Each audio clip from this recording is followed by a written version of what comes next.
ये आकाशवाणी रायपुर है। प्रादेशिक समाचार बुलेटिन के साथ मैं शुभ्रा भट्टाचार्य।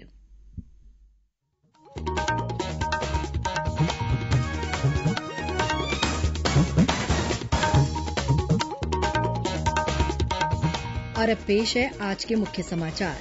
प्रधानमंत्री नरेंद्र मोदी ने त्योहारों के इस मौसम में कोरोना को लेकर लोगों से लापरवाही नहीं बरतने की अपील की। विधानसभा के विशेष सत्र को लेकर राज्यपाल द्वारा लौटाई गई फाइल को राज्य सरकार ने मांगी गई जानकारी के साथ दोबारा भेजा। वन मंत्री ने कहा कि लेमरू एलिफेंट रिजर्व के तहत वनवासियों का विस्थापन नहीं किया जाएगा और उनके अधिकार यथावत बने रहेंगे। और प्रदेश में कथित रूप से बिगड़ती कानून व्यवस्था को लेकर भाजपा ने आज राजधानी रायपुर में जन आक्रोश रैली निकाली।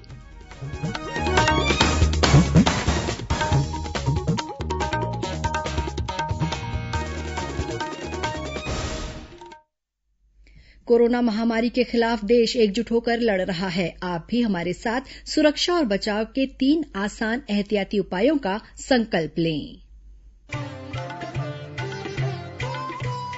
कोविड-19 से बचाव और सुरक्षित रहने के 3 उपाय। मास्क लगाएं, 2 गज दूरी है जरूरी, सुरक्षित दूरी रखें, हाथ और मुंह साफ रखें।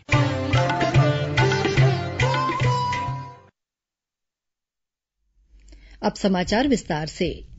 प्रधानमंत्री नरेंद्र मोदी ने आज शाम राष्ट्र के नाम अपने संबोधन में देश के नागरिकों से कोरोना को लेकर लापरवाही नहीं बरतने की अपील की है। उन्होंने कहा कि कोरोना वायरस अभी हमारे बीच से नहीं गया है और ये समय लापरवाह होने का नहीं है। त्योहारों के इस मौसम में बाजारों में भी रौनक धीरे धीरे लौट रही है, लेकिन हमें ये भूलना नहीं है कि लॉकडाउन भले चला गया हो, वायरस नहीं गया है। ये समय लापरवाह होने का नहीं है। कई लोगों ने अब सावधानी बरतना या तो बंद कर दिया है या बहुत ढिलाई ले आए हैं। ये बिल्कुल ठीक नहीं है। अगर आप लापरवाही बरत रहे हैं, बिना मास्क के बाहर निकल रहे हैं, तो आप अपने आप को, अपने परिवार को, अपने परिवार के बच्चों को, बुजुर्गों को उतने ही बड़े संकट में डाल रहे हैं। प्रधानमंत्री ने कहा कि भारत में कोरोना की कई वैक्सीन पर काम चल रहा है। उन्होंने कहा कि जब भी वैक्सीन आएगी तो इसे भारत के हर नागरिक तक पहुंचाने के लिए सरकार तेजी से काम कर रही है। की कई वैक्सीन पर काम चल रहा है। इनमें कुछ एडवांस स्टेज पर है। साथियों, कोरोना की वैक्सीन जब भी आएगी, वो जल्द से जल्द प्रत्येक भारतीय तक कैसे पहुंचे, इसके लिए भी सरकार की तैयारी जारी है। एक एक नागरिक तक वैक्सीन पहुंचे, इसके लिए तेजी से काम हो रहा है। प्रधानमंत्री ने कहा कि कोरोना के मामले में देश में रिकवरी रेट अच्छी है। दुनिया के साधन संपन्न देशों की तुलना में भारत अपने ज्यादा से ज्यादा नागरिकों का जीवन बचाने में सफल रहा है। इस बीच छत्तीसगढ़ में त्योहारों के इस मौसम में लोगों को कोरोना संक्रमण से बचाने के लिए जरूरी सावधानियां बरतने के बारे में जागरूक करने के उद्देश्य से विभिन्न शहरों, कस्बों और गांवों में जागरूकता अभियान चलाए जा रहे हैं। इसी कड़ी में रायपुर जिला कलेक्टर डॉक्टर एस भारतीदासन ने कहा है कि जिले में भले ही संक्रमण की दर में कमी आई है, लेकिन खतरा अभी टला नहीं है। उन्होंने लोगों से प्रमुख त्योहारों और ठंड के मौसम को देखते हुए कोरोना से बचाव संबंधी उपायों का पालन करने की अपील की है। जिला कलेक्टर ने आज कलेक्टोरेट पर कार्यालय में बैठक लेकर स्वास्थ्य विभाग और नगर निगम के कर्मियों को लगातार जागरूकता अभियान चलाने के निर्देश दिए। साथ ही उन्होंने कोरोना जांच की संख्या बढ़ाने के लिए कलेक्टोरेट, तहसील और शासकीय कार्यालयों में जांच सुविधा शुरू करने को कहा। उधर दुर्ग में नन्ही दुर्गा को जागरूकता अभियान का शुभंकर बनाया गया है।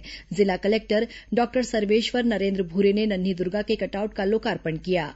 ये नन्ही दुर्गा जगह जगह जाकर लोगों को कोरोना से बचाव के प्रति जागरूक करेगी। इस बीच छत्तीसगढ़ के लोक गायक संजय सुरीला ने लोगों से कोरोना संक्रमण से बचाव के लिए आवश्यक सावधानी बरतने की अपील की है। आकाशवाणी के सभी श्रोताओं को मेरा नमस्कार, जय जोहार। मित्रों, कोविड महामारी के खिलाफ पूरा देश एकजुट होकर लड़ रहा है। प्रधानमंत्री श्री नरेंद्र मोदी ने हाल ही में इससे बचाव के बारे में लोगों को जागरूक करने के लिए एक जन आंदोलन की शुरुआत की है। हम सभी को इस जन आंदोलन में सहभागी बनना है। आइए हम सब अपने स्वयं के और अपने परिवार तथा समाज की कोरोना संक्रमण से सुरक्षा और बचाव के लिए 3 आसान एहतियाती उपायों को अपनाने का संकल्प लें। आप जब भी घर से बाहर निकलें तो मास्क जरूर लगाएं। बाजार या किसी भी भीड़ भाड़ वाली जगह पर जाएं तो लोगों से सुरक्षित दूरी बनाए रखें और साथ ही समय समय पर हाथों को साबुन और पानी से धोते रहें। ये 3 आसान उपाय अपनाकर हम कोरोना को मात दे सकते हैं। याद रखें, जब तक दवाई नहीं तब तक ढिलाई नहीं। इस बीच कोरोना संक्रमण पर नियंत्रण के मद्देनजर दुर्ग जिले में व्यावसायिक गतिविधियों के संचालन पर लगाई गई रोक को हटा लिया गया है।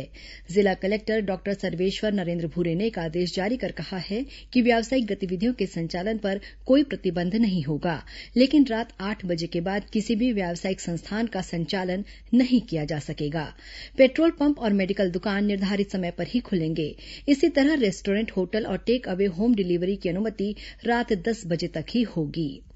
वहीं कोविड केयर केंद्रों की सुविधाओं को लेकर स्वास्थ्य विभाग द्वारा कराए गए एक सर्वे में दुर्ग जिला पहले स्थान पर है। इसी तरह होम आइसोलेशन के दौरान मरीजों को दी जाने वाली सुविधाओं के मामले में रायपुर जिला पहले और दुर्ग जिला दूसरे स्थान पर रहा है। राज्यपाल अनुसुईया उइके ने राज्य सरकार द्वारा 27 और 28 अक्टूबर को विधानसभा का विशेष सत्र आहूत करने के संबंध में भेजे गए प्रस्ताव को लौटाते हुए इस बारे में जरूरी जानकारियां मांगी हैं। राज्यपाल ने कहा है कि पूर्व में दिए गए प्रस्ताव में राज्य सरकार द्वारा विशेष सत्र बुलाने की कोई जानकारी नहीं दी गई थी। राज्यपाल की ओर से ये पूछा गया है कि 58 दिन पहले ही विधानसभा का मानसून सत्र आयोजित किया गया था। ऐसे में किन विशेष परिस्थितियों की वजह से अचानक विशेष सत्र बुलाने की जरूरत आ गई है। इस बीच राज्य सरकार की ओर से राज्यपाल द्वारा मांगी गई जानकारियों के साथ संबंधित फाइल को फिर से राजभवन भेज दिया गया है। सरकार की ओर से बताया गया है कि केंद्र सरकार द्वारा बनाए गए कृषि संबंधी तीनों ही कानून से राज्य के किसानों का हित प्रभावित हो रहा है। इसलिए राज्य सरकार अपनी सीमा के अंदर किसानों के लिए प्रभावी कानून बनाना चाहती है। राज्य सरकार की ओर से यह भी कहा गया है कि राज्य में धान खरीदी शुरू होने की तारीख करीब है। ऐसे में इस विशेष सत्र को तुरंत बुलाया जाना बेहद जरूरी है। इससे पहले मीडिया के साथ हुई चर्चा में मुख्यमंत्री भूपेश बघेल ने कहा था कि पूर्ण बहुमत की सरकार को विधानसभा का विशेष सत्र बुलाने से कोई नहीं रोक सकता। इस बीच भारतीय जनता पार्टी के एक प्रतिनिधिमंडल ने आज रायपुर में मुख्य निर्वाचन पदाधिकारी को एक पत्र सौंपकर सरकार को विधानसभा का विशेष सत्र बुलाने से रोकने की मांग की है। भाजपा नेताओं ने चुनाव आयोग से कहा कि ये विशेष सत्र बुलाकर और नीतिगत निर्णय लेकर सरकार मरवाही विधानसभा उपचुनाव को प्रभावित करने की कोशिश कर रही है। प्रादेशिक समाचार आप आकाशवाणी रायपुर से सुन रहे हैं और अब आगे बढ़ते हैं बाकी के समाचारों की ओर। वन मंत्री मोहम्मद अकबर ने कहा है कि लेमरू एलिफेंट रिजर्व से किसी का भी विस्थापन नहीं होगा और गांव तथा वनवासियों के अधिकार यथावत रहेंगे।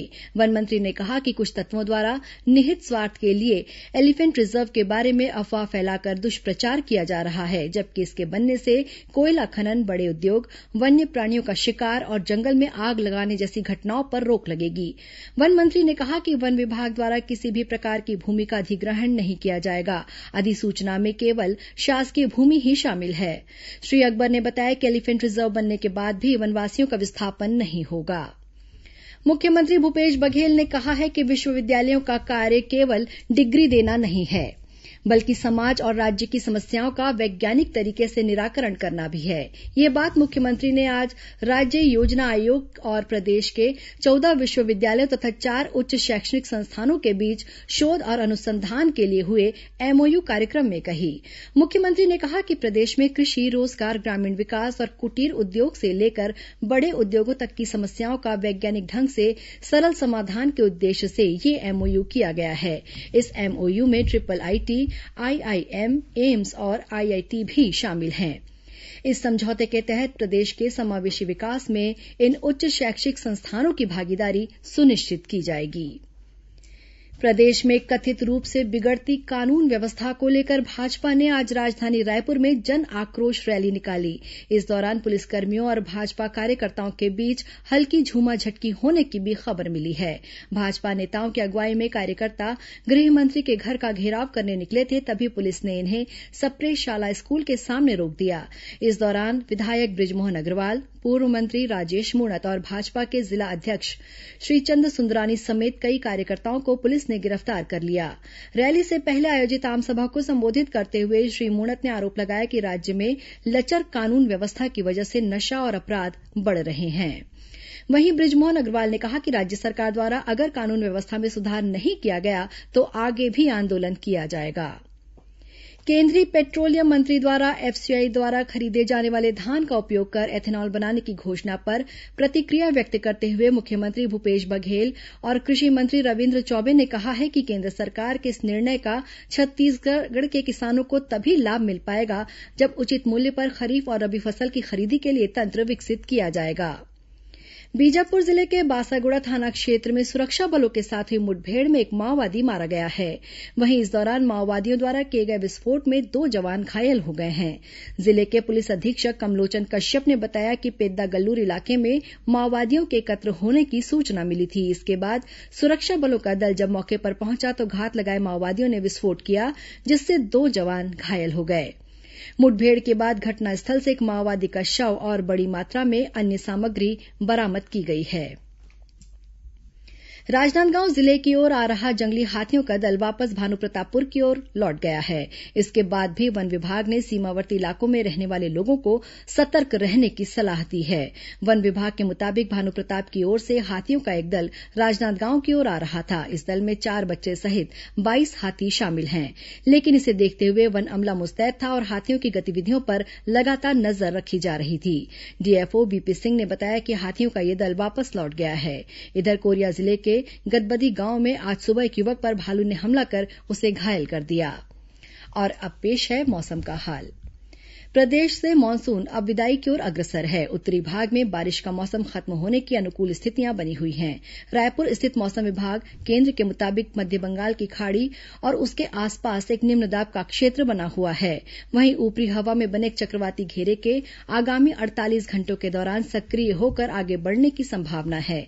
इसके असर से प्रदेश के दक्षिणी हिस्से के साथ ही अन्य कई स्थानों पर भी हल्की से मध्यम बारिश हो सकती है। मौसम विभाग ने आगामी 24 घंटों के दौरान प्रदेश के दक्षिणी इलाके में 1-2 स्थानों पर आकाशीय बिजली गिरने की चेतावनी दी है। बस्तर दशहरे के तहत आज जगदलपुर में फूल रथ की तीसरी परिक्रमा हो रही है। 4 पहियों वाले इस 2 मंजिले रथ पर मां दंतेश्वरी के छत्र के साथ पुजारी और राजगुरु आरूढ़ हैं। रथ परिक्रमा शुरू होने से पहले पुलिस जवानों द्वारा माई जी को 21 तोपों की सलामी दी गई। अब कुछ अन्य खबरें संक्षिप्त में। राज्यपाल अनुसुईया उइके ने समाज सेविका पद्मश्री फूलबासन बाई यादव को टीवी शो कौन बनेगा करोड़पति में शामिल होने पर शुभकामनाएं दी हैं। फोन पर चर्चा करते हुए राज्यपाल ने श्रीमती यादव द्वारा महिलाओं को संगठित कर स्वरोजगार दिलाने के कार्यों की सराहना की। स्वास्थ्य मंत्री टीएस सिंहदेव ने आज रायपुर में एक प्रेस वार्ता लेकर राज्य में कोरोना संक्रमण से बचाव की व्यवस्था, मलेरिया मुक्त बस्तर अभियान और जिला अस्पतालों में डायलिसिस और कीमोथेरेपी की सुविधा के अलावा केंद्र सरकार की विभिन्न योजनाओं के तहत किए जा रहे कार्यों की जानकारी दी। राष्ट्रीय प्रतिभा खोज परीक्षा और राष्ट्रीय साधन सह प्रावीण्य छात्रवृत्ति परीक्षा 13 दिसंबर को आयोजित की जाएगी। परीक्षा में सम्मिलित होने वाले विद्यार्थी आगामी 24 अक्टूबर तक अपने विद्यालय में आवेदन कर सकते हैं। केंद्र सरकार द्वारा रेलवे के नियमों में बदलाव के विरोध में राजनांदगांव रेल श्रमिक यूनियन ने आज डोंगरगढ़ में धरना प्रदर्शन किया। रेल प्रशासन ने विशाखापट्टनम और निजामुद्दीन के बीच चलने वाली पूजा स्पेशल ट्रेनों के नंबर में परिवर्तन किया है। प्रदेश में रेत की आपूर्ति सुनिश्चित करने के लिए खनिज विभाग ने इस वर्ष 107 रेत भंडारण अनुज्ञा स्वीकृत की है। विभाग के अनुसार रेत का अवैध उत्खनन करने वालों के खिलाफ कार्रवाई करने से रेत की बढ़ती कीमतों पर भी रोक लगाई जा सकती है। महासमुंद जिले की बसना तहसील में फर्जी तरीके से ऋण पुस्तिका तैयार करने के मामले में सरायपाली के अनुविभागीय दंडाधिकारी ने एक पटवारी को निलंबित कर दिया है। वहीं 2 अन्य लोगों के खिलाफ आपराधिक प्रकरण दर्ज किया गया है। कोंडागांव के जिला कलेक्टर पुष्पेंद्र कुमार मीणा ने कोंडागांव बाईपास रोड के निर्माण से प्रभावित होने वाले ग्रामीणों की बैठक लेकर उन्हें क्षतिपूर्ति राशि और भूमि के स्थान पर दूसरी भूमि उपलब्ध कराने के निर्देश दिए। प्रदेश में अवैध रूप से शराब की बिक्री और परिवहन पर रोक लगाने के लिए संचालित अभियान के तहत आबकारी विभाग ने 169 देशी और विदेशी दुकानों में छापामार कार्रवाई की। राजनांदगांव जिले में डोंगरगढ़ ब्लॉक के किसानों ने सड़क चौड़ीकरण में जमीन अधिग्रहित किए जाने पर मुआवजे की मांग को लेकर जिला कलेक्टर के नाम ज्ञापन सौंपा। धमतरी जिले के सेलदेव गांव के ग्रामीणों ने महानदी में अवैध रूप से रेत उत्खनन पर तत्काल रोक लगाने की मांग को लेकर कलेक्टोरेट में ज्ञापन सौंपा। कोरबा से आज और 22 अक्टूबर को अमृतसर से चलने वाली पूजा स्पेशल ट्रेन मथुरा और अमृतसर के बीच रद्द रहेगी। राजधानी रायपुर के रेलवे स्टेशन के पास आपसी रंजिश के चलते एक युवक की हत्या कर दी गई। इस मामले में पुलिस ने एक आरोपी को गिरफ्तार कर लिया है। और महासमुंद जिले में क्रिकेट मैच में ऑनलाइन सट्टा खिलाने के मामले में साइबर सेल की टीम ने सरायपाली इलाके से एक आरोपी को गिरफ्तार किया है। इसके पास से 1 लाख रुपए से अधिक की सट्टा पट्टी बरामद की गई है। अंत में मुख्य समाचार एक बार फिर। प्रधानमंत्री नरेंद्र मोदी ने त्योहारों के इस मौसम में कोरोना को लेकर लोगों से लापरवाही नहीं बरतने की अपील की। विधानसभा के विशेष सत्र को लेकर राज्यपाल द्वारा लौटाई गई फाइल को राज्य सरकार ने मांगी गई जानकारी के साथ दोबारा भेजा। वन मंत्री ने कहा कि लेमरू एलिफेंट रिजर्व के तहत वनवासियों का विस्थापन नहीं किया जाएगा और उनके अधिकार यथावत बने रहेंगे। और प्रदेश में कथित रूप से बिगड़ती कानून व्यवस्था को लेकर भाजपा ने आज राजधानी रायपुर में जन आक्रोश रैली निकाली। इसी के साथ प्रादेशिक समाचार बुलेटिन समाप्त हुआ। नमस्कार।